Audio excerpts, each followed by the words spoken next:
This is the B3RN and B3RN HD1 Los Angeles, the B3 Radio Network. In a world where car companies are numbered in the hundreds, Chevrolet, Pontiac, Honda, Mitsubishi, Kawasaki, GMC, Lotus, Toyota, Acura, BMW, Lexus, you need to know the facts, the latest information for everything about cars, trucks, motorcycles, and ATVs.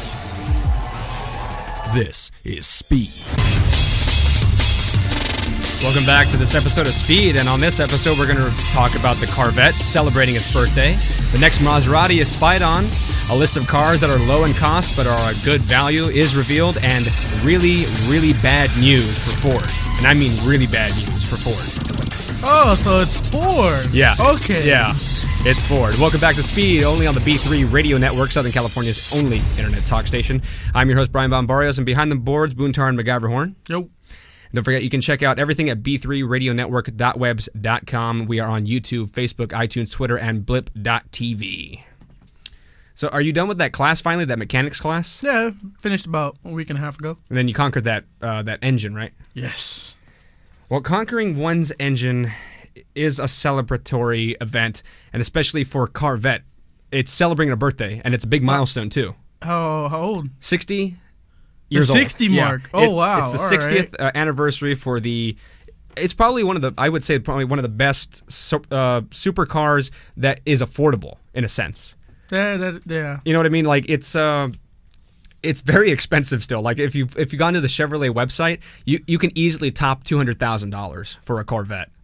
That's like the best of the that's best, like the Grand Touring with the pretty much the ZL1 package, all the packages that are available with it, the removable roof and all that other stuff, and but I'd rather keep. You can actually get a Corvette, a base Corvette. I don't know why you would do that, but it's still very powerful. It's got like 400 horsepower, still pretty good to mount. It has like low tech in it. You can get it for probably about a good, I believe it's $54,000. Oh, only $54,000. Yeah. Hey, for a super car, yeah, this is V8. It's still pretty powerful. It's nothing to be ashamed of. Oh yeah. Unless you're in the Corvette world, and then those Corvette people are making fun of you for buying a base model. But anyway, in regards to the 60th anniversary, that's pretty cool. According to historians, though, including General Motors, the company that actually manufactures the Corvette, they first were launched in 1953. That's when the first Corvette was released. And the cool this is actually one of those milestones in automobile history, in the sense of how there's a concept at an auto show, and back then this was released at the General Motors before the days of the Geneva Auto Show, and where they would hold it in Vegas and all that other stuff, like the New York Auto Show and all that, and the Los Angeles Auto Show. The actual car companies would hold their own events. So like Chrysler would hold its Chrysler's fall lineup kind of like thing. And GM used to have one called the GM Extravaganza Motorama show. That's like where GM would show off all of its cool futuristic cars. They had these weird things. Actually, you know how the Firebird, it's the Trans Am, that muscle car that Pontiac had? Well, originally the Firebird was like this weird rocket bubble car. I'll put it on the website. It's a pretty cool stuff. I have an encyclopedia of a Pontiac, and it's this weird looking rocket car. This is before, we want the space and stuff, so it's pretty cool stuff. But anyway, this is where GM would release its new concepts, and they released the Corvette. And guess how long, nowadays it does take a good handful of years for a car from concept stage to reach production stage, because especially nowadays there's a ton of laws. You have to do crash test ratings and all that other stuff. I think the minimum is maybe 6 years before. No, not 6 years. My bad. What am I talking about? For a concept to go into production, realistically, it's probably 3 or 4 years where you go from drawings, and then you have to get approval from the United States, with seatbelts, airbags, rollover, cage, crash zones, crumple zones, all that other stuff. Back then, there wasn't obviously that much to worry about. You had lap seatbelts, and that was pretty much it. That's all you had, and maybe a windshield, maybe. Can you guess how long it took from concept, when it was there just a prototype, and then when it rolled out onto dealerships? For the Corvette, right? Yeah. Because it's actually a really remarkable number. It's probably one of the only few cars that make it this quick. Well, thinking about the Corvette and how they kept the same style most of the time. Well, back then, actually, in the 50s, Corvettes would change every year. Oh no, I'm talking about like the new gen, this generation kind of thing. Well, I'm talking about the original car. Oh, the original. The one. original concept. Oh, okay. When the original concept Corvette came out at the Motorama GM exhibit, and then from there people were like, "Wow, I want that car," and GM realized we can make a lot of money off this car. And actually, the competitor to the Corvette has always been the Ford Thunderbird. And so Ford also, I think technically, if I'm not mistaken, the Ford Thunderbird was released first, and then the Corvette came later. I believe so. I'm pretty sure people will comment on that. So and yet the Corvette is still coming out. Yeah, yeah, I know. There was a reincarnation, remember, of the Thunderbird? It was actually in one of the Bond movies, Dying of the Day. They brought back the Thunderbird, and whoa, it looked hideous. I'll show you during the break. It's awful, and I'll put it on the website at b3radionetwork.webs.com. But anyway, give me a guess. Like back then, remember 1953. There's not a lot of government regulation in cars. Oh, so I'm guessing maybe 3 years at most. 6 months.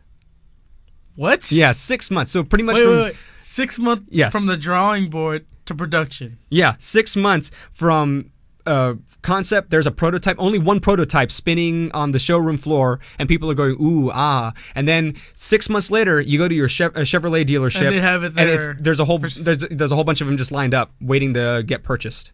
6 months? Yeah, crazy stuff, huh? What? And over the years, I mean, it's actually one of the few cars also in modern times that has pretty much been in continuous production ever since it was debuted. It only skipped one model year. Really? And I believe that, I know it was in 80s. I think it was 1981. No, I heard about, yeah, it was somewhere around I don't 80s. really understand the reason why. I remember reading it on Wiki a long time ago. No, because I remember last time I know about General it, Motors yeah. was changing. They do this constantly with a lot of cars. They change body platforms. Yeah. Like actually another car that's going to change a platform. Right now the Camaro is built, I think, on I think right now the current generation Camaro, the 2010, the remodeled version, the one that came back after they discontinued it in 2002. That I believe is built on what General Motors calls the Zeta platform. That's like what their chassis and the body frame and this is called. And in 2015, it's going to be built on what's called the Alpha platform. Or I probably have them reversed, but it's one of those two where they're going to change. Actually, the Camaro in 2015 is going to be smaller. Sad. I think it's a good thing. A sports car is meant to be small. Yeah, that's true. But if you can't fit in a sports car, you probably shouldn't be in a sports car. There was a teacher I had in high school who was oversized a bit, and he had a Camaro, and he would get in it, and it would lean to one side. I feel bad for the shocks. And imagine the wheel alignment. It's always going to the left. But back to the story of celebrating its 60th anniversary. So, yay, go. I've noticed though when they celebrate anniversaries, it's always within 20. It's a 20 year after. It's not like okay, first 20 years they get celebration, then 40 years. Then they always 60. do 10. 10 seems to be the first one. Then it's somewhat 20, but they always do 25. That's what they call the silver anniversary. Yeah. That's when you buy silver and all that. Well, the wedding. There's like all these things you do. And then, so it's 10, 25, and then they usually go to 30. Then they do every 5 after that. Really? Yeah, Mustang, they do it every 5. Oh, wow. Back in the 90s, they had like the 40, like the 35th anniversary Mustang. There was a little badge, a special badge. It didn't mean anything. You just got a special badge that said, hey, this was the certain year that it was released. But Mustang, though, they kind of went down the drain. Right now they did. Yeah. Yeah. And then I've always said this, the Mustangs in the 80s, junk. They had inline 4s. Well. Oh, come on, a 4-cylinder? Yeah. And back then, a 4-cylinder was a piece of junk. It back then, horsepower, 150 horsepower and not very good throttle response. Trust me, I older 80, well, you know that too. 80s cars, they didn't really have good pickup at all. Oh yeah. This was, that was during the oil crisis and when everybody wanted to go economical and stuff with their cars, and that was probably one of the worst times for engines to be around was the 1980s. The late 70s and early 80s, like the Pinto era, that kind of area. So General Motors is celebrating that, so that's pretty cool. And also, I think the new generation Corvette, it hasn't been released yet. Remember we did a story a long while ago. Remember spy photos of the new Corvette? The body styling was there. I thought that was for the no, that was the Viper. No, yeah. but this was like episode 3 we did, where the Corvette was getting. There was a spy photo of it being tested. Oh no, I don't remember in the that. snow. Yeah, that was a long time ago. But another spy photo of a Maserati. Now you don't hear too much about Maserati. They are a luxury brand. Wait, the Maserati. That's the symbol is the one with the trident, right? I believe so. Yeah, it looks like a crown, right? Yeah, it's like a trident. No, that's Tesla. I'm thinking of. No, it's like a trident, but on the very top it looks like a crown kind of thing. Yeah, I think so. Yes. Yeah. But they are testing it up right now. It's being tested. Actually, you know what's funny is that the last 3 spy photos are all testing in the snow. I don't imagine racing a Maserati in the snow.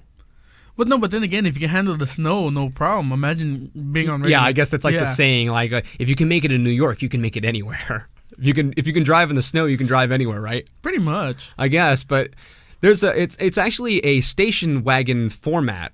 The Maserati, and actually a lot of luxury brands are going to station wagons. Actually, Cadillac just revealed a station wagon, first in years that they've done that. Mercedes has always made station wagons. They're just not popular, and you don't see them around too much, but they do make them continuously. They have been for years. But nowadays, I'm starting to see them come up more, though. Notice that. Cadillac has released that, and then Porsche, it wasn't a station wagon, but that hatchback looking thing. Isn't that the Panamera? I don't know. I think it's the Panamera that has like this hatchback, ugly looking option, or either that's I don't know. I don't know Porsche. All I know is the manual is going to die. Remember that? No. Well, no, I know the Cayenne and I forgot what 911 Turbo. That's pretty much the only 2 I know. Yeah, the only one I know, because they make fun of it all the time, is it that SUV? That's the Cayenne, right? Yeah. That's the Porsche SUV? I think that's it, yeah. Yeah, that's the one they always make fun of, especially the first gen when it had all the bubble. My God. Remember the face was all round and everything? I mean, if you love Porsche, I guess fine. But actually, the only person I know for sure that loves Porsche is Seinfeld. That's the only person I haven't personally met, but you know what I mean? That's the only person I know on earth that's ever shouted out, I love Porsche. I don't know if that means something. Let's go back to domestic vehicles here for a second. I don't like a lot of luxury cars. I hate them. Well, a lot of the thing is that they're just so they're overrated. They are. Well, my thing is that they're overpriced. I don't really bother looking at cars that are not in my price range, so I just don't. I'll just avoid them, which happens to be a lot of the European models. They're just expensive vehicles. Like Bugatti, it looks nice. I'll go look at it, but I'm not even going to bother with it because, why even read the option list? Like, does it have Bluetooth? I don't care because I'm never going to be able to get one. I'm not going to spend $30,000 getting a tire change, Oh, my God. But so let's go back to some domestic vehicles. And actually, this story does have a little bit of oil a change. Yeah. God, no.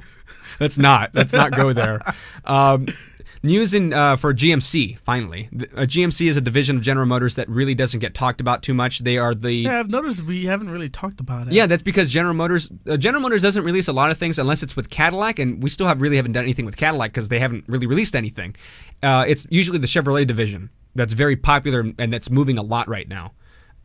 They have like 30 models of cars in that brand. All the other brands have a number of them. Buick only has like three models. Oh, wow. In the whole brand. Cadillac, I know they have probably about a good 12 or 15. GMC is more of a commercial area. Those are the trucks. Chevrolet does too. They have the Chevy trucks and vans that are commercial, but GMC, actually their tagline is, we are professional grade. They are more of a commercial line, but they do sell, what's the word I'm looking for? Non-commercial, I know the you know word, what I mean, yeah. But so I'm just gonna say public. Yeah, they're sold to the public. Yeah, they're not like private enterprise. Yeah. Well, the 2013 GMC Terrain Denali is going to be upgraded. Apparently, General Motors has kept one of their old V6 engines. Remember how I've been bringing up the new Pentastar from Chrysler, the Pentastar V6? Yeah. It's Chrysler's new V6 engine it totally just whips the old V6's butt. You know what I mean? Like it has not a double, but it has a significant increase in horsepower. It has more torque. Maybe. It's direct injection, so it's really good. Well, the new engine will be putting out 272 horsepower out of a V6. Oh, wow. Pretty good numbers at 4,800 RPM. It's being tested in the new the new Terrain, I guess, is going to be revealed Well, they're going to upgrade it. It's going to be a Denali, and what the Denali means is that for GMC, they have like it's like the VIP version. Like you have let's say I have the GMC Sierra 1500. If you want to get that in the luxury version where it's all chromed out, it has the navigation, it has the leather seats, the heated seats and all that. They call that the Denali. That's like the super VIP version. Yeah, but that's like an extra, what, 20 grand? Oh, no, dude, it's even more. My truck, there's not a lot in my truck, to be honest. Didn't you say you got the base model? The base is the work truck. Mine is a step up. It's the SL. Oh, okay. And that is $30,000. So, but if you get the Denali can easily cost you as much as a Corvette, about 50 grand. But it's fully loaded. It's an extra 20. It's got rear. It's got sensors. It's got it's literally fully loaded. So pretty much an extra 20 to 30 grand. Yeah, easy. Like not even blinking an eye. It's just there you go. There's the price difference. But anyway, pretty much in all the story, they're just getting a better V6 finally because actually this V6 is due for an update a long time ago. Yeah, And when we come back. I got recalls again in the news. Actually, 3 different recall stories.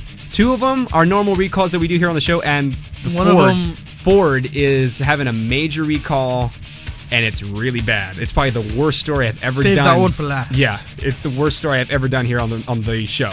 Wait, the worst? Probably the worst. Just on the impact alone that it has. I must hear this. And of course, it happens to be a Ford. Fix or repair daily, people. Fix or repair daily or found on the roadside dead. I'm going to get hate mail for that. We'll be right back. This is Speed on the B3 Radio Network, Southern California's internet talk station.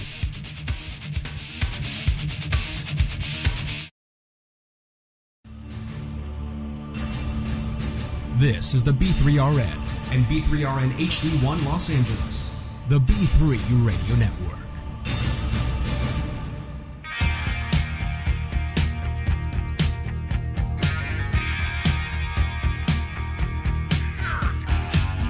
Welcome back to Speed, only on the B3 Radio Network, Southern California's internet talk station. And like I said before the break, recalls once again. Dun, dun, dun. I should make its own theme song as recalls. Recalls on the news. Dun, dun, dun.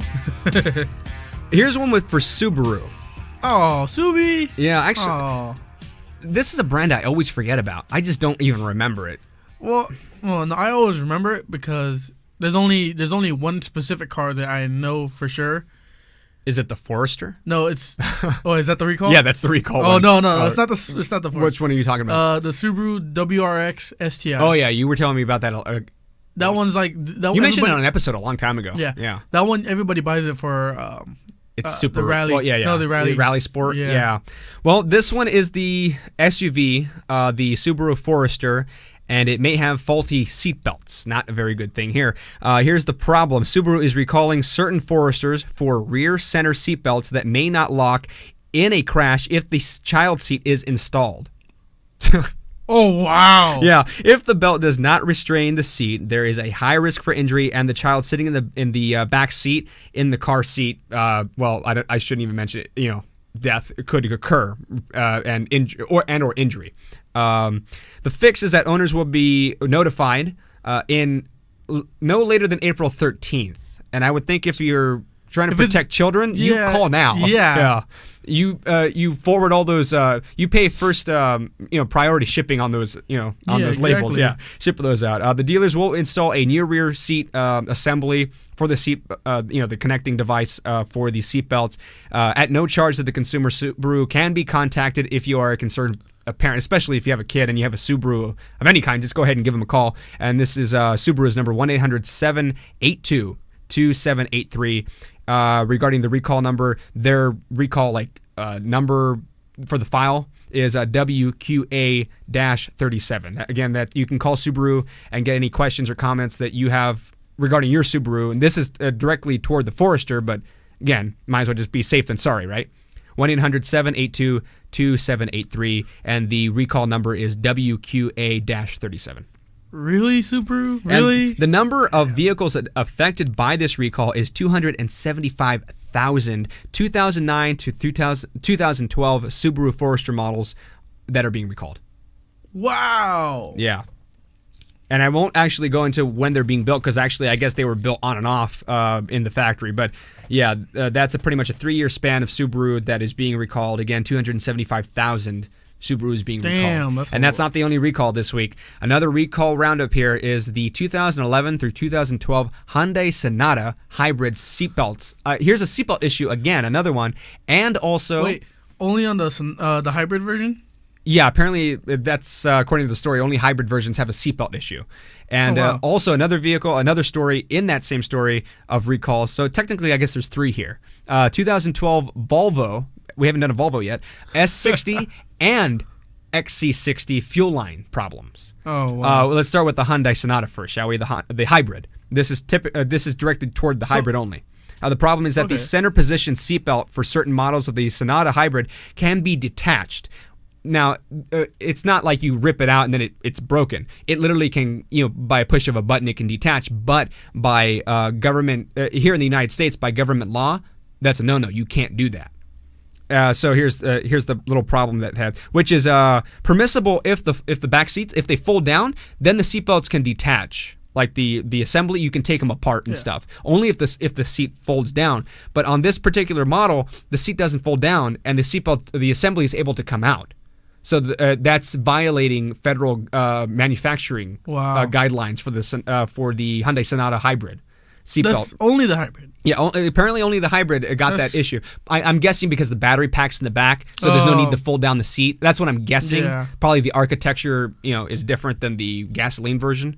But the fix is that Hyundai will replace the rear center seat belts in about 1,633 Sonata hybrids already at dealerships. So I guess at dealer they're just sitting there. That's not a good number you want just sitting on your lots not being sold.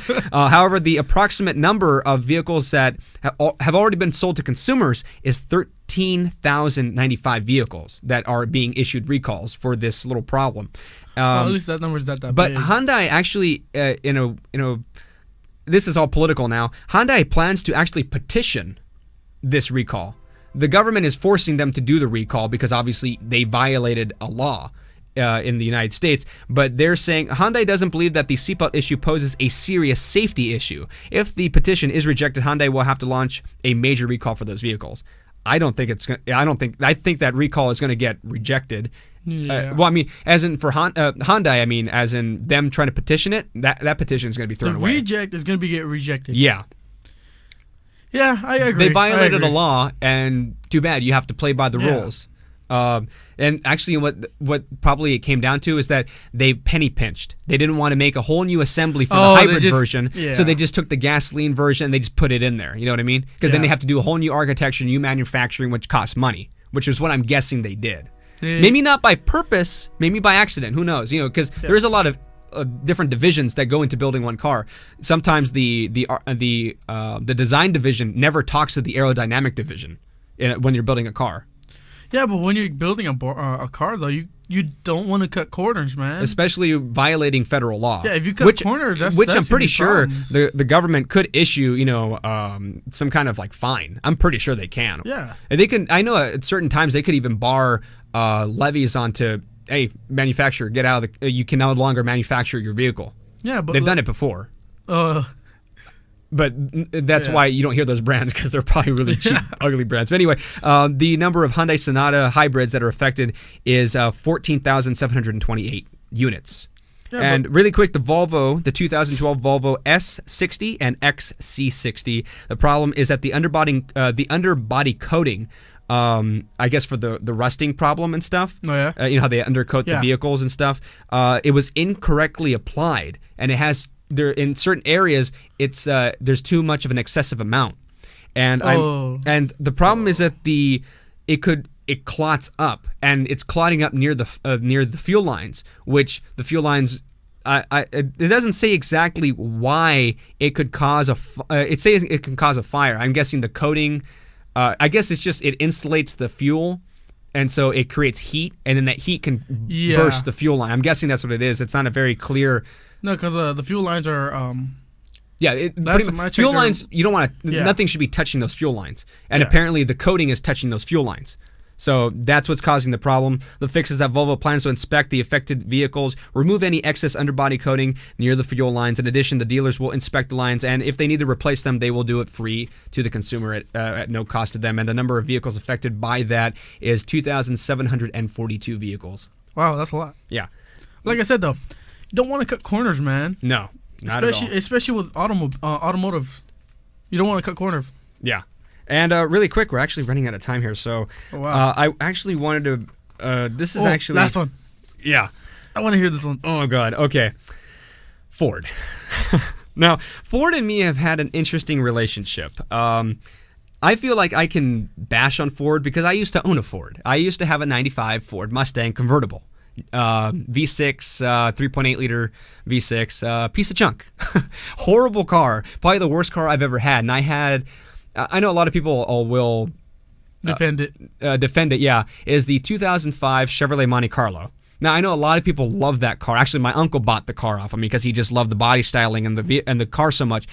But in my own thing, that car just had problems. And people, I got it. I thought you were talking about Ford, not. No, but I'm just saying. Oh, okay. That was the worst car I had up till I got the Ford. Oh, okay. And now looking back at it, no, that car was actually pretty good compared to the Ford. And the Ford, it wasn't like it was mistreated all the time. I take care of my vehicles. I take better care of them than you do, and you're the mechanic on the show.